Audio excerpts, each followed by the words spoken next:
우리 전통 금융 시장과 이제 디지털 자산 시장이 주식의 토큰화라는 걸 가지고 계속 연결이 되는 거예요. SK 하이닉스가 여러분 잘 아시는 것처럼 미국 나스닥에 상장이 됐잖아요. 미국 나스닥에 있는 주식은 지금 토큰화가 되고 있거든요. 그에 1대1에 맞는 하이닉스 토큰을 발행을 해서 이더리움 또는 바이낸스 체인 그리고 솔라나 같은 체인에 발행을 해서 거래가 되고 있습니다. 미국 월가에서는 다음 먹거리다 라고 생각을 하면서 굉장히 강하게 이제 드라이브를 걸고 있기 때문에 우리가 이 토큰화를 그냥 지나칠 수가 없죠.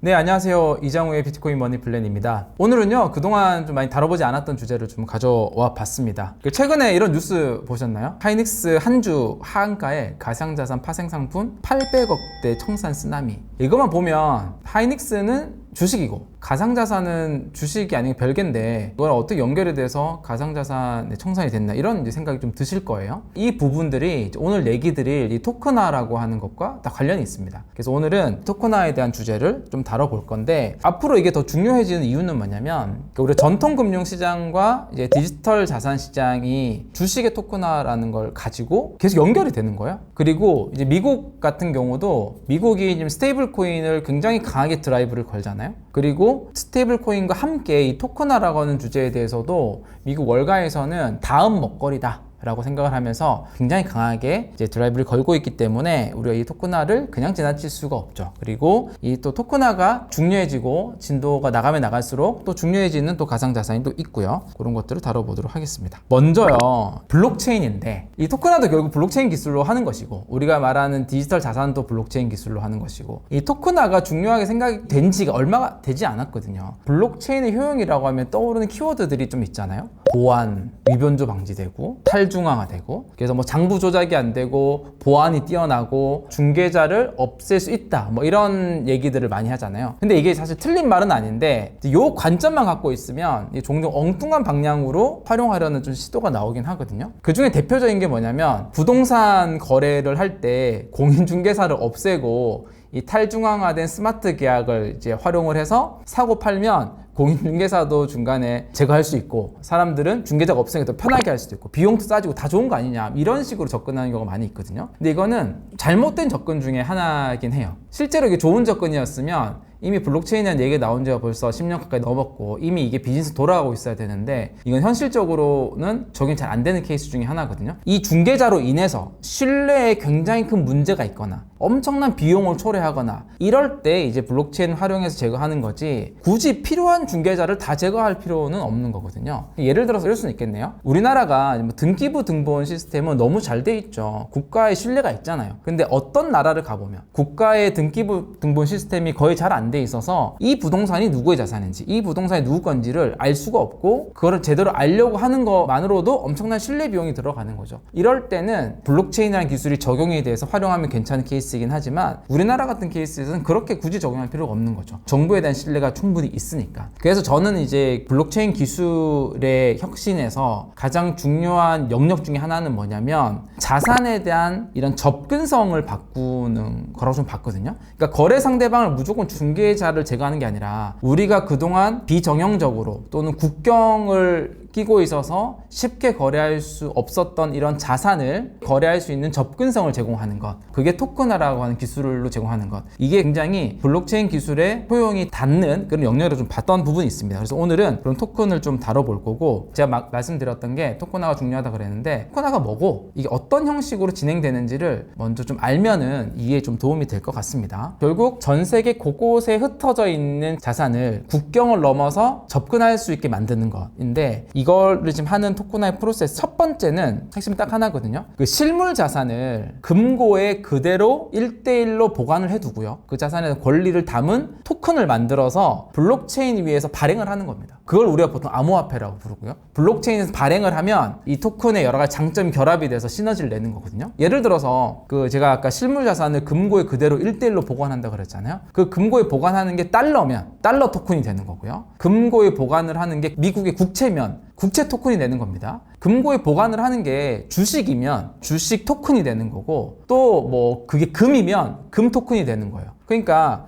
실물은 이제 안정된 보관을 하는 예를 들어 금고에 보관이 되어 있고, 이게 누구 것이라고 하는 그 꼬리표 있잖아요. 그거를 디지털로 토큰화 시켜서 암호화폐 형태로 거래를 시키는 겁니다. 좀 이해가 되시나요? 근데 그게 우리가 블록체인 기반 위에 올리는 거고, 주로 뭐 이더리움, 솔라나, 바이낸스 같은 여러 가지 블록체인 기반의 이제 퍼블릭 블록체인들이 있잖아요. 여기에 올린다는 얘기는 뭐냐면 그 꼬리표가 전 세계가 다 같이 보는 장부 위에 만드는 거다. 이렇게 조금 이해를 하면 좋지 않을까 싶습니다. 그러니까 여기 지금 제가 화면에 표현해 드린 것처럼 실물 자체를 움직이는 게 아니라 그것에 대한 권리를 토큰을 통해서 이동시킨다.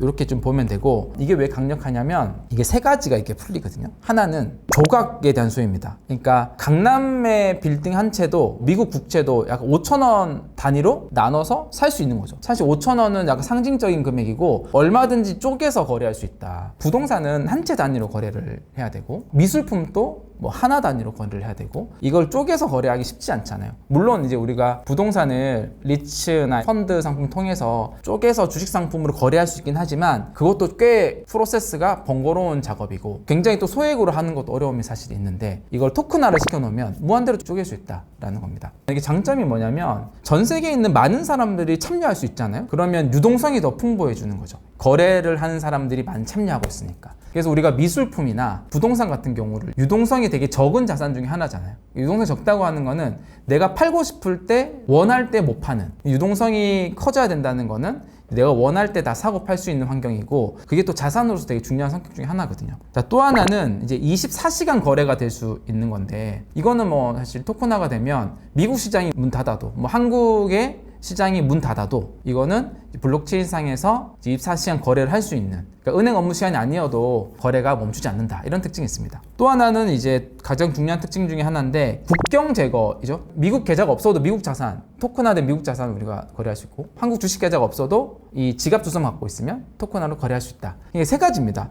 무한히 쪼갤 수 있다, 쪼개서 거래할 수 있다, 24시간 거래할 수 있다, 그리고 국경을 넘어서 할 수 있다. 이 세 가지가 합쳐지니까 유동성이 굉장히 풍부해진다. 전 세계에 있는 자산들을 더 쉽게 거래할 수 있고 더 많은 사람들이 참여해서 할 수 있다. 이게 토큰화 시장의 가장 큰 장점이다. 그러면 어떤 모습으로 진행되고 있는지는 실제 좀 케이스를 좀 살펴보면서 보면 될 것 같습니다. 첫 번째는 우리가 가장 잘 이해하고 있는 달러 스테이블 코인입니다. 달러를 토큰화 시킨 거죠. 사실은 이제 미국 밖에 있는 사람들은 이 달러에 대한 접근성, 그러니까 미국 밖에 있는 사람이 은행 계좌가 없이는 달러에 대한 접근성이 쉽지 않았죠. 근데 이게 이 달러를 토큰화한 USDT, 테더나 USDC 같은 이제 코인들은 전 세계에 있는 누구에게나 스마트폰만 있으면, 인터넷만 연결돼 있으면 다 접근할 수 있다라는 거거든요. 실제로 이제 인플레이션이 굉장히 심한 뭐 남미나 아프리카 국가에서는 이미 이 달러 스테이블 코인이 현지에 있는 자국 화폐를 대체해서 활용되고 있는 케이스를 많이 볼 수가 있어요.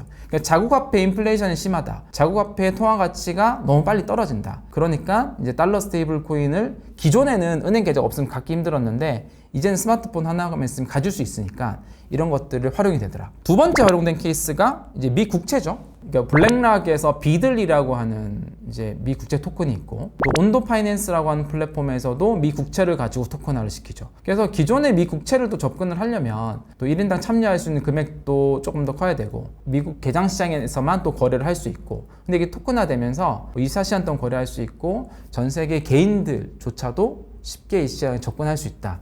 이렇게 이제 장점들을 볼 수 있는 게 미국채. 또 미국 주식을 토큰화하기도 하죠. 지금 애플이나 엔비디아나 뭐 테슬라 같은, 또 최근에는 스페이스X 같은 미국 주식, 크라켄이라고 하는 거래소의 엑스스탁에 이제 토큰화된 주식을 거래할 수 있고, 또 바이낸스도 가보면 비스탁이라 그래서 토큰화된 미국 주식을 다 거래할 수 있거든요. 그리고 뭐 로빈후드에서도 거래할 수 있고, 그러니까 미국 시장이 열려있지 않아도, 미국 계좌가 없어도 다 미국 주식에 접근을 할 수 있는 거죠. 크라켄 쪽에서 이런 표현을 썼다고 하더라고요. 그러니까 미국 시장을 전 세계에 개방을 했던 그 원리가 있는데 이제 이걸 다른 모든 시장에 적용하는 것과 같다. 이게 토큰화의 본질이다. 미국 밖에 있는 어떤 자본을 미국 자산으로 흘러 들어오게 하는 하나의 통로의 역할을 아마 토큰화라고 하는 이 툴을 통해서 할 것 같다는 것을 우리가 볼 수가 있습니다. 근데 이게 지금까지 보면 뭐 달러나 미 국채나 미국 주식이나 이렇게 금융화된 자산을 주로 다뤘잖아요. 우리가 토큰화를 할 때 한국은 부동산 시장부터 바로 접근을 하는 몇 가지 서비스들이 있었는데,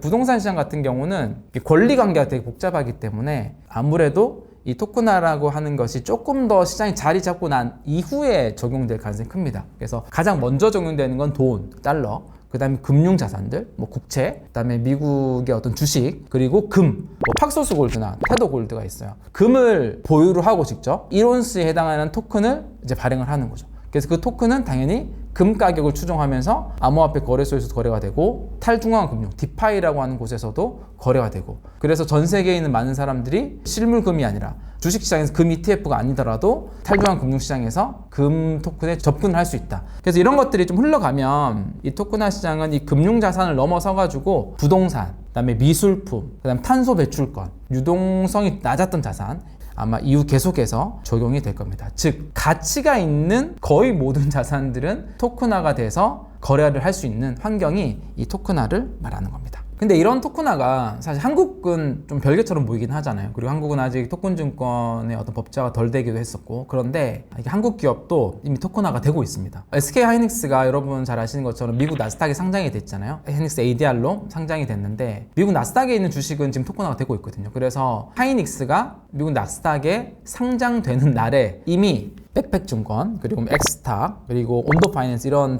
토큰화를 하는 플랫폼에서는 이 ADR 주식을 보유를 하고 그의 1대1에 맞는 하이닉스 토큰을 발행을 해서 뭐 이더리움 또는 뭐 바이낸스 체인, 그리고 뭐 솔라나 같은 체인에 발행을 해서 거래가 되고 있습니다. 그러니까 좀 예외일 수 없는 거죠. 한국이 하지 않는다고 한국의 자산이 토큰 안 되는 건 아닌 것 같아요. 근데 한국에서도 이런 중요성은 인식을 해서 이미 토큰 증권, STO라고 하는 거를 이제 법제화를 하기 위해서 한 2년 전부터 해서 드라이브를 걸고 있는데, 저는 이게 기대는 특별히 좀 안 되는 게 방향이 조금 틀린 것 같다라는 좀 생각이 듭니다. 이 토큰화의 핵심은 개방성이거든요. 근데 지금 한국에서 지금 만들고 있는 이제 토큰 증권 제도 같은 경우는 국내 거래소 이제 안에서만 발행과 유통이 되고, 그러니까 폐쇄형 네트워크로 좀 되어 있어서 이 이제 토큰이 이제 국경을 넘어서 거래할 수 있는 것까지는 안 되거든요. 그러니까 폐쇄형 네트워크를 좀 지원하는 거죠. 그래서 약간 반쪽짜리 토큰하다. 그래서 이런 부분들이 좀 보완을 해야 될 부분들이 아닌가라는 생각도 좀 듭니다. 한국에서 이런 조각 투자, 그러니까 토큰 증권 비즈니스로 먼저 했던 기업들이 최근에 뭐 파산도 하고 사업 종료도 하고 이런 것도 이어지고 있는 것도 이런 기본적인 어떤 규제들이 좀 반쪽짜리라서 그렇고, 물론 그 반쪽짜리조차도 지금 좀 지연되는 부분이 있는 거죠. 한국은 좀 어려움이 있긴 합니다만 글로벌적으로 봤을 때는 이 토큰화의 흐름은 아마 계속 좀 강하게 이어질 것 같다라는 생각이 듭니다. 그렇게 생각하는 이유는 미국이 이 토큰화를 굉장히 강하게 주도를 하고 있기 때문이기도 한데요. 여기 지금 이제 그림에 나오는 것처럼 전 세계에 있는 자본이 이 토큰화라고 하는 쉽게 접할 수 있는 이 통로를 통해서 미국의 자산, 미국의 국채, 미국의 기업의 주식 또는 미국에 있는 부동산으로 미국 금융시장으로 그 자본들이 흘러 들어오게끔 하는 하나의 통로 역할을 토큰화가 하고 있기 때문에, 그래서 이제 미국은 토큰화를 통해서 전 세계 자본을 미국 시장으로 끌어들이려고 하는 의도가 있는 거죠. 그래서 이제 우리는 이 토큰화를 관심 있게 봐야 되고 이런 흐름들을 좀 알 필요가 있는 것 같다. 그래서 블랙락이라고 하는 글로벌 최대 자산 운용사도 미국채를 토큰해서 비들이라는 걸 만들었고, 뉴욕 증권거래소도 보니까 올해 말에 정말 24시간 동안 토큰화를 거래할 수 있는 그런 증권 플랫폼을 출시할 계획도 가지고 있고, 그리고 나스닥 같은 경우도 이제 SEC가 좀 승인을 해줘서 그 나스닥 주식과 ETF를 토큰화하는 것에 대한 지원을 계속 하고 있고, 이런 흐름들을 볼 수 있을 것 같습니다. 최근에 모건 스탠리 이제 경영진이 이렇게 말을 했죠. 전통적인 은행의 이제 9시부터 5시까지 한 영업시간이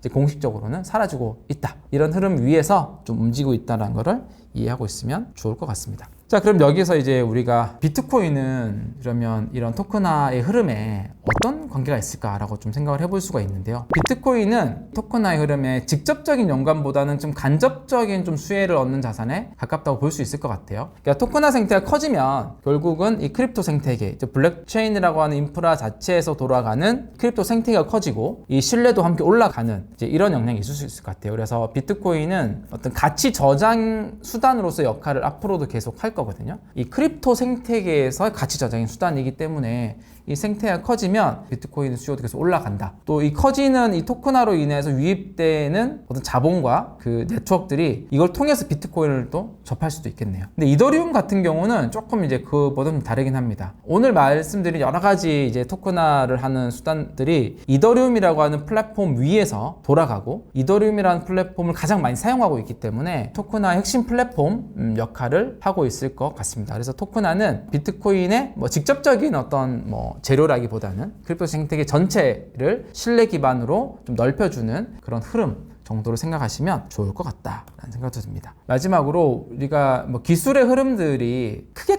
바뀌어 왔잖아요. 인터넷에서 모바일로, 모바일에서 AI로, AI에서 우리가 블록체인 기반의 디지털 자산을 얘기하는데 이것 한 단계 더 들어가 보면 이 토큰화라고 하는 하나의 수단이 이 블록체인과 디지털 자산 시장의 큰 축을 차지하면서 시장을 이끌어갈 가능성이 크다. 우리나라가 다소 좀 늦다고 해서 이 물결이 바뀌진 않으니까 이런 흐름들을 우리가 어떻게 잘 활용을 할 것인가라는 관점으로 토큰화라고 하는 주제를 본다면 훨씬 더 도움이 될 것 같습니다. 그래서 오늘은 이 토큰화의 좀 더 개론적인 부분들을 좀 다뤘고요. 추가로 토큰화를 다룰 수 있는 기회가 생긴다면 좀 더 딥하게 다뤄보도록 하겠습니다. 네, 오늘 또 여러분 도움이 많이 되셨으면요. 좋아요 그리고 구독 눌러주시고 댓글로도 많이 의견 남겨주시면 그거 보고 제가 또 다음 컨텐츠를 준비할 때 많은 참고를 하도록 하겠습니다. 감사합니다.